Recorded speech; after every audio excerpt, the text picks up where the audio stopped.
Bem-vindos a mais um vídeo. Esse vídeo é um complemento ao meu vídeo provando a evolução por seleção natural. E esse vídeo, junto com aquele vídeo, vão formar uma base de todos esses novos vídeos dessa nova série de vídeos onde eu vou formar teorias sobre a sociedade, sobre a ação humana, sobre a economia, sobre a ética, sobre a tecnologia, a evolução da tecnologia até o presente, a evolução da tecnologia no futuro, a evolução da inteligência artificial, do transhumanismo, a singularidade tecnológica, tudo isso eu vou apresentar teorias aqui no canal sobre todos esses tópicos e a base teórica de todos eles é o naturalismo.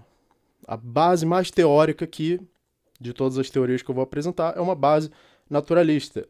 E no vídeo provando a evolução por seleção natural, o que eu fiz? Eu fiz um raciocínio dedutivo, onde nesse raciocínio dedutivo eu consigo deduzir as bases lógicas do que constitui o mecanismo de seleção natural. Porque, é claro, ele é um mecanismo, ele é baseado na seta do tempo, ele se constitui da seleção das informações mais eficiente, que vão construindo os genes e os memes e a evolução das ferramentas, da inteligência, do ser humano como criador de ferramentas, que vão formar a tecnologia, os memes vão formar a cultura, a civilização, e assim a gente pode construir uma base objetiva das ciências humanas, do que geralmente são consideradas ciências humanas.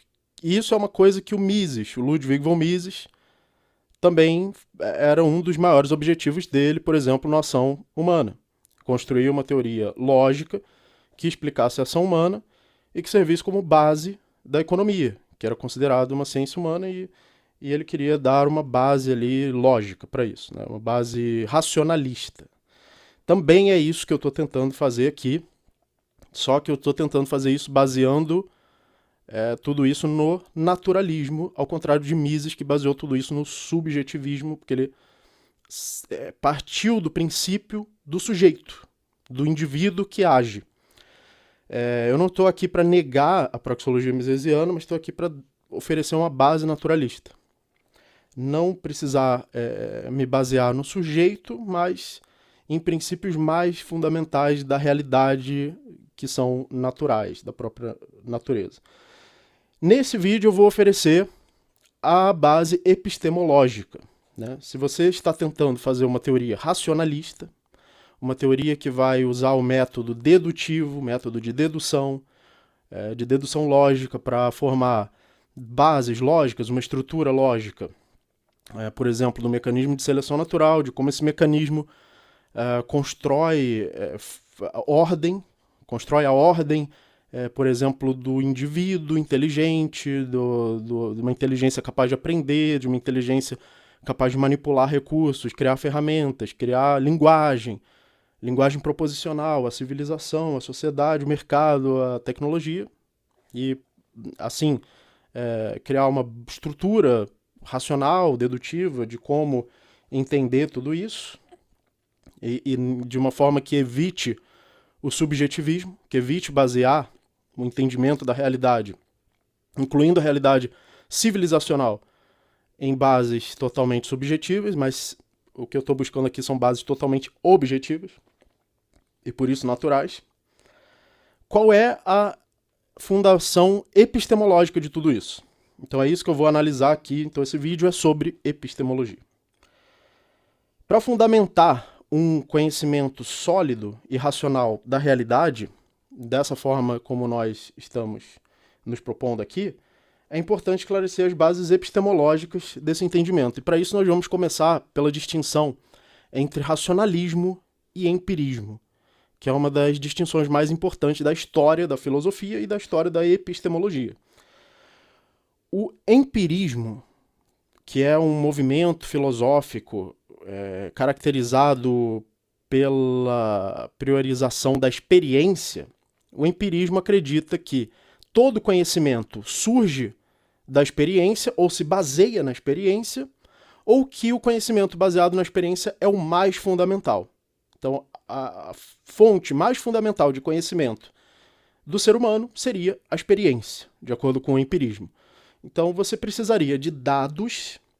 Algo muito importante no empirismo é a necessidade de dados, ou seja, eu preciso receber dados particulares do mundo real para, a partir desses dados, eu interpretar o que é a realidade. E aí eu poderia conhecer a realidade com base na experiência, com base nesse acúmulo de dados e da interpretação desses dados. Então, o empirismo vai ver a realidade de uma forma em que você precisa do método científico, onde que você precisa de experimentos, em que você pode refutar as suas conclusões anteriores com a presença de mais dados, de mais evidências. Então, entra aí a falseabilidade, o método científico. E então, essa é a perspectiva do empirismo. Oposta à perspectiva do empirismo está a perspectiva do racionalismo.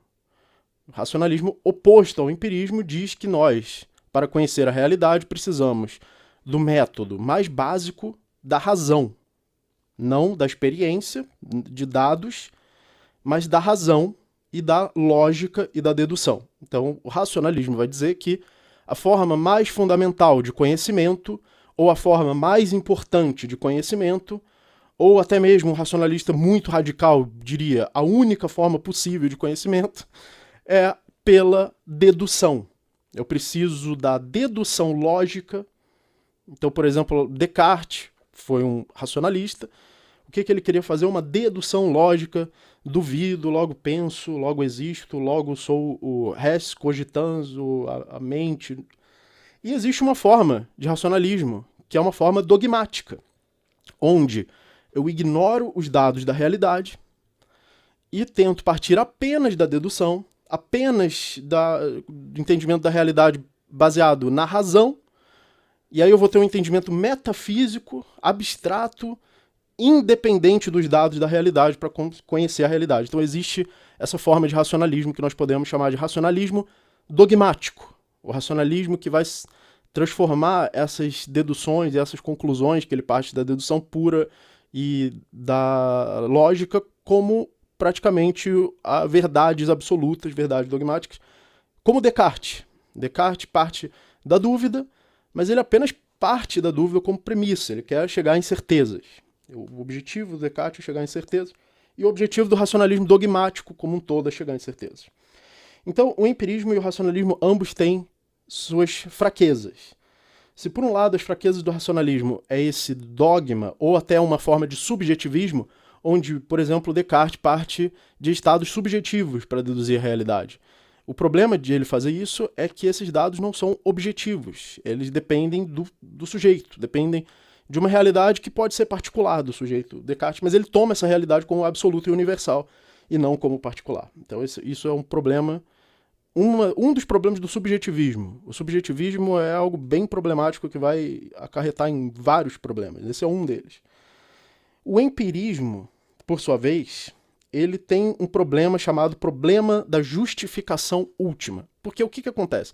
Se eu digo que a experiência e os dados particulares obtidos da realidade são a base do conhecimento, o problema com isso é que eu não posso sustentar o próprio empirismo com base no empirismo. Eu não posso dizer que o próprio empirismo veio de dados. Não existe um dado no mundo real que me faça concluir o próprio empirismo.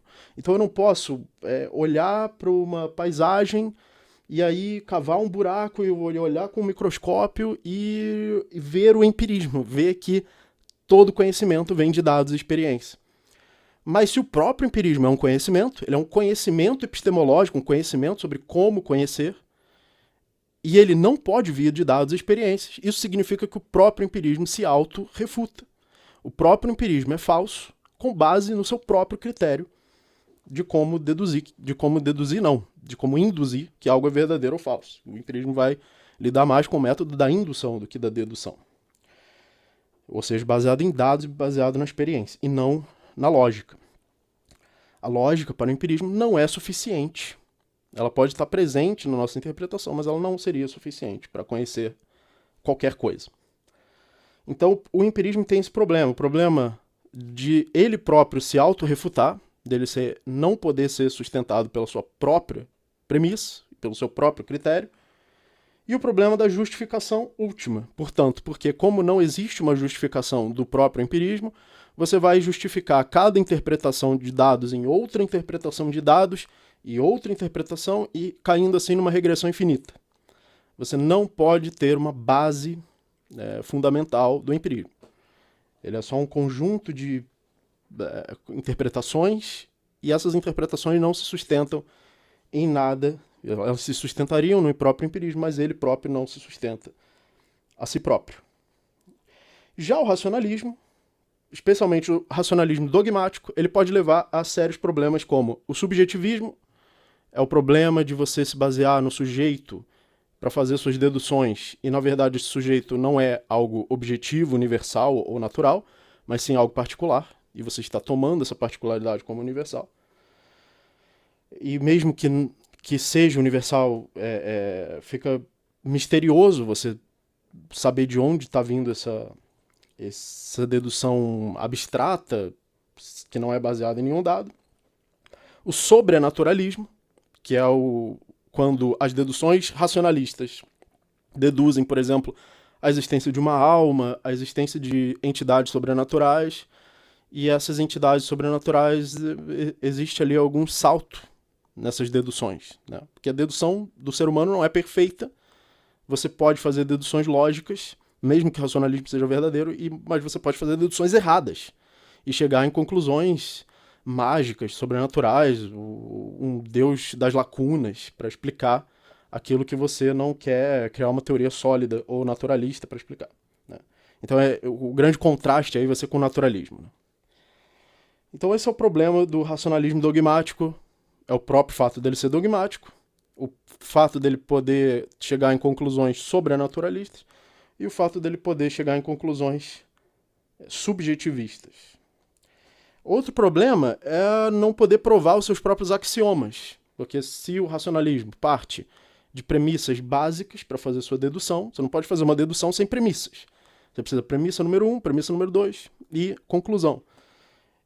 O problema das premissas axiomáticas, que o racionalismo precisaria partir de certas proposições básicas não provadas pela própria dedução, e isso cairia numa circularidade também, né? Você teria axiomas não provados ou provados de forma circular. E por isso o racionalismo ficaria misterioso, ou ficaria circular, ou ficaria sobrenaturalista, dogmático e não realmente baseado na razão. Não seria realmente um sistema racional de se entender a realidade. Por causa disso, um filósofo chamado Immanuel Kant, ele viu esse aspecto dogmático do racionalismo e ele tentou criar uma síntese. Um sistema que aceitasse essas verdades dedutivas e a priori significa sem depender da experiência, e ao mesmo tempo aceitasse as vantagens do empirismo, as vantagens de se basear em dados e interpretações para conhecer certos aspectos da realidade. E ao combinar esses dois aspectos, ele caiu num sistema em que ele analisa a estrutura básica da interpretação dos dados. Então a estrutura da percepção, a estrutura da cognição, e aí ele diz que as estruturas do espaço, do tempo, da causalidade são estruturas básicas, que você precisa delas a priori para entender a realidade, mas ao mesmo tempo elas só constituem o conhecimento quando estão preenchidas com algum tipo de dados. Então ele tentou assim criar uma síntese unindo as vantagens do racionalismo e as vantagens do empirismo. E é muito interessante, é muito importante entender essa síntese que o Kant criou. Porém, o Kant acreditava que essas estruturas estavam na mente. Então a mente tinha a estrutura do espaço, a mente tinha a estrutura do tempo, a mente tinha a estrutura da causalidade, e com essas estruturas a mente interpreta a realidade, porém o Kant nunca explica de onde veio essa mente, de onde veio o espaço dentro da mente, de onde veio o tempo dentro da mente. Por que a mente tem todas essas coisas dentro dela, com as quais ela interpreta a realidade, isso fica misterioso, não é explicado pela filosofia do Kant. Então isso é um problema sério. Quando você tem bases da sua teoria e do seu sistema e essas bases, por sua vez, não são explicadas. Elas foram parar ali misteriosamente. Elas são bases subjetivistas, onde ele se baseia no sujeito. Ele parte do sujeito como princípio. Isso é um problema porque esse sujeito, se ele é o princípio de tudo, e ele já vem com uma certa complexidade, ele já vem cheio de partes, ele já vem um pacote completo. Então, como esse pacote foi parar ali com essas características, se torna um mistério, se torna algo misterioso. E quando a gente fala na filosofia que algo é misterioso, isso é um problema. Significa a gente não tem a explicação disso e tem alguma limitação na nossa perspectiva que está nos impedindo de explicar o que é esse algo misterioso. Então, por isso, o Kant cai no subjetivismo. Ainda que ele tente manter as vantagens do racionalismo e as vantagens do empirismo e combiná-las em um único sistema, ele continua caindo no erro do subjetivismo. Então, para tentar superar o subjetivismo, alguns filósofos tentaram se aproximar mais do naturalismo. Então, vamos partir de princípios simples, de princípios lógicos, vamos reduzir tudo às suas partes mais simples e mais fundamentais. Eu não vou aceitar uma lista de coisas que já vêm empacotadas na mente humana ou empacotadas no conhecimento. Eu quero reduzir tudo às suas partes mais fundamentais. Que esse é a abordagem da filosofia analítica. A filosofia analítica tem essa abordagem de reduzir tudo às suas partes mais fundamentais, de partes simples, deduzir o complexo. Ou deduzir ou construir, teoricamente, o que é complexo. Então a gente pode cair numa nova forma de epistemologia que a gente vai chamar aqui de empirismo naturalista. É claro que a gente pode discutir quais movimentos do século XX caem no empirismo naturalista ou caem no naturalismo, mas a gente vai criar uma categoria geral aqui para entender isso, chamada o empirismo naturalista, que é quando você considera que a experiência é a base de todo conhecimento. Talvez o positivismo lógico pudesse se encaixar aí no empirismo naturalista, onde você acredita que a experiência e os dados são a base de todo conhecimento, porém, você não vai se basear na mente, como os filósofos mais antigos. Os filósofos ali, por exemplo, Berkeley era um idealista e também era um empirista. Então, para ele, tudo era mental, mas ao mesmo tempo a experiência era a base do conhecimento. O empirismo naturalista vai querer basear tudo em princípios simples. Ele não vai aceitar uma mente que já vem pronta, que já vem empacotada como a base da realidade. Então, assim você pode usar os dados e a experiência empírica para tirar dados da realidade simples, fazer uma análise, reduzir tudo aos seus princípios mais básicos e assim construir uma teoria natural e assim explicar a mente. Então existem várias tentativas de explicar como se forma a mente de uma forma naturalista. Mas não é só um tipo de explicação naturalista da mente, existem vários. Por exemplo, Daniel Dennett dá um tipo de explicação naturalista da mente, John Searle já dá outro tipo de explicação naturalista e por aí vai. Existem dezenas de formas diferentes de explicar a mente de forma naturalista. O problema do empirismo naturalista é que ele cai no mesmo erro do empirismo em geral. Ele continua não conseguindo ser a base de si próprio. Você não pode provar ou basear o conhecimento de que a realidade só pode ser conhecida pela experiência na própria experiência.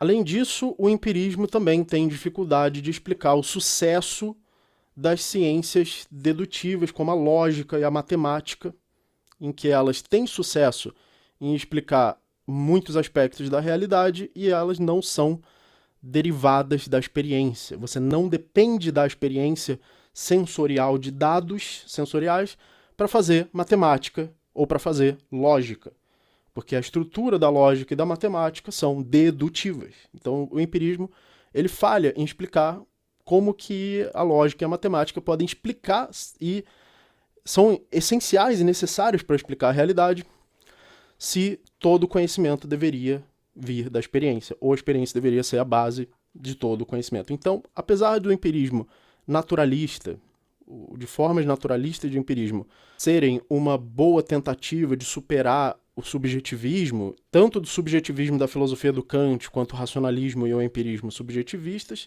ele ainda cai nos mesmos problemas do empirismo. Então ele também não serve como uma forma de superar o subjetivismo e, ao mesmo tempo, manter as vantagens de ambos o racionalismo e do empirismo.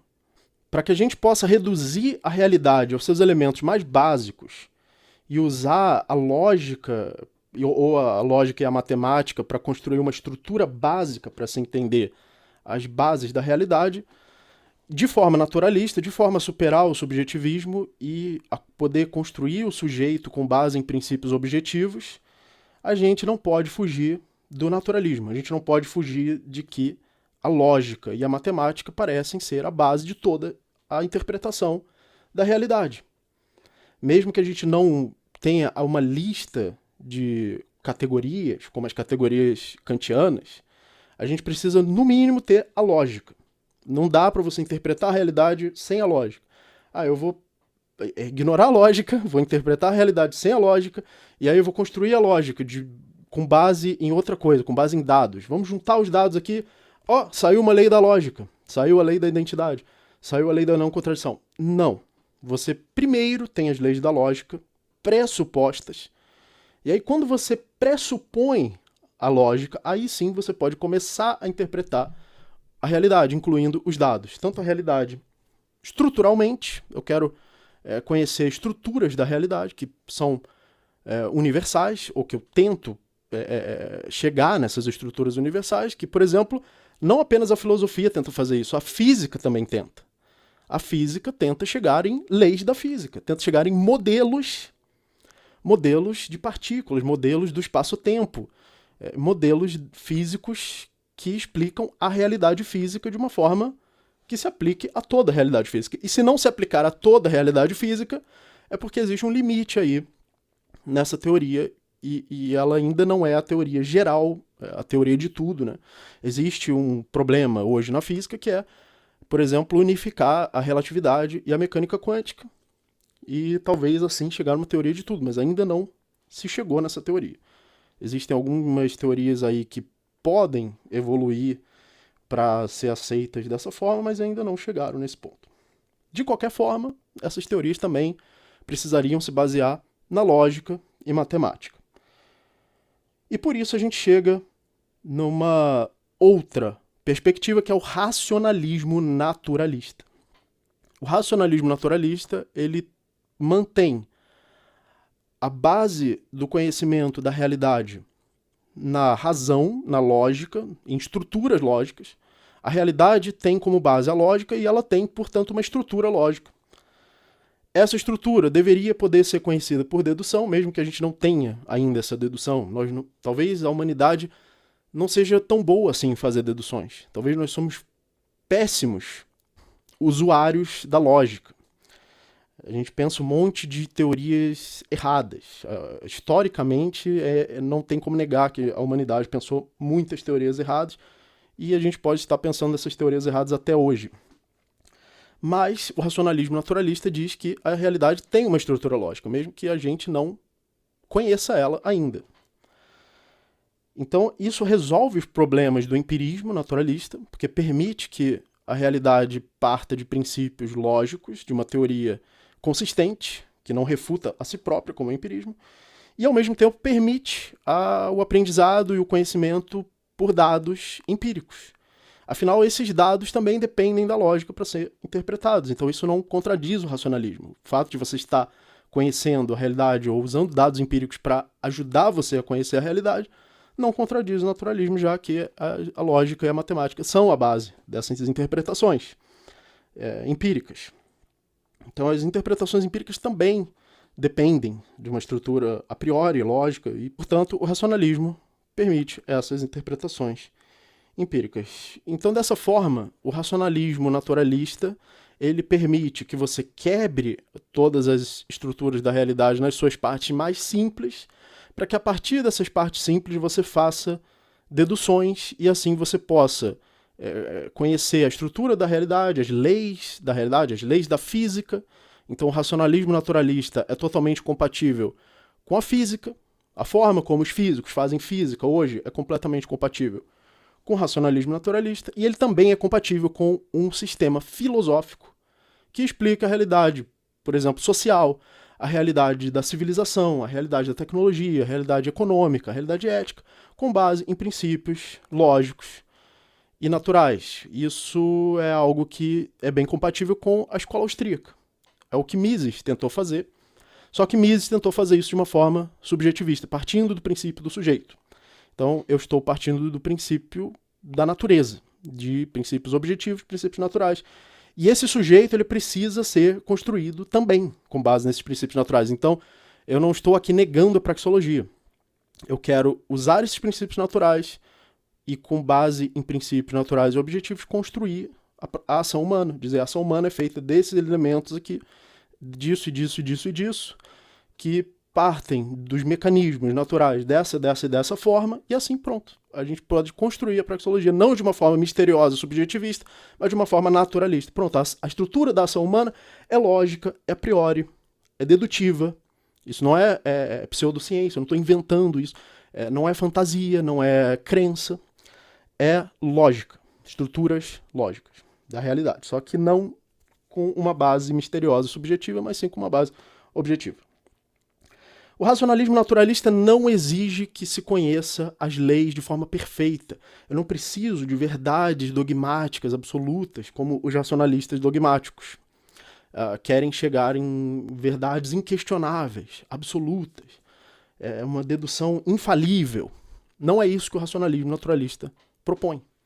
Você pode ter uma teoria incompleta, só que você pode aperfeiçoar a sua teoria aos poucos e, inclusive, usar a experiência, dados empíricos, para ajudar a aperfeiçoar a sua teoria. Mas, no fim, você deveria poder alcançar uma estrutura a priori da realidade. Ela precisa ter uma estrutura a priori.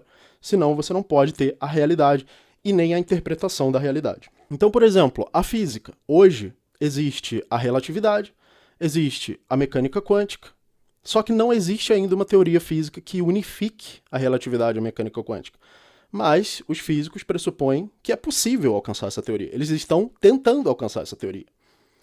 A realidade tem uma estrutura básica que explica desde o micro até o macro, desde partículas fundamentais até a curvatura do espaço-tempo. Esses dois fenômenos têm que se encaixar em uma estrutura básica em comum. Os físicos querem alcançar essa estrutura. Então o racionalismo naturalista é isso. Ele pressupõe que a realidade tem uma estrutura lógica que baseia a realidade como um todo, e você pode construir modelos que podem explicar de forma mais racional ou menos racional essa estrutura, e você pode aperfeiçoar gradualmente o seu modelo também. Ou seja, você não precisa de uma verdade absoluta, inquestionável. Tá aqui o Meditações da Primeira Filosofia do Descartes, é inquestionável, absoluto. Tá aqui o Crítica da Razão Pura. Não, esse aqui sim, é inquestionável, é infalível o Crítica da Razão Pura.